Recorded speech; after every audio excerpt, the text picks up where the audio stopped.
Okay, so the number two thing of in props I have snaffled. Um, I'm so proud I made off with this. Ta-da! It's a teeny tiny Dipsy hat. Yeah, made out of plasticert and fur by the gorgeous Auntie Beth, head of wardrobe, also my dresser for a while.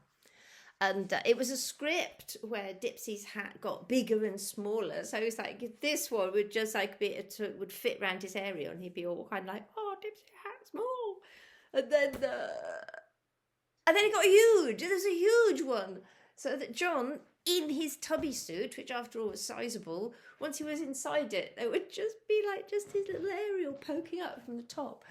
And I just remember like the team of people it took to, because he couldn't climb in, it was too big, you know. So you'd have to lift this huge hat or plump it down over him. So I didn't get that one, but I got the tiny one. It's very chic. But they loved those scripts where things got bigger and smaller. There was one. Lala's ball, Lala's favourite thing of all, and the whole script was rhyming, so it was kind of like, you know, Lala's ball gets big, Lala's ball gets small, and then favourite thing of all, like that. And when it was big, it was so good because it was weather balloon, you know. So there was this huge thing. I tried desperately to stop it from blowing away, and it would go boing, and a little breeze would come, and it would go boinging off over the fields. Bye, hoping that it didn't get chewed up by any beasties.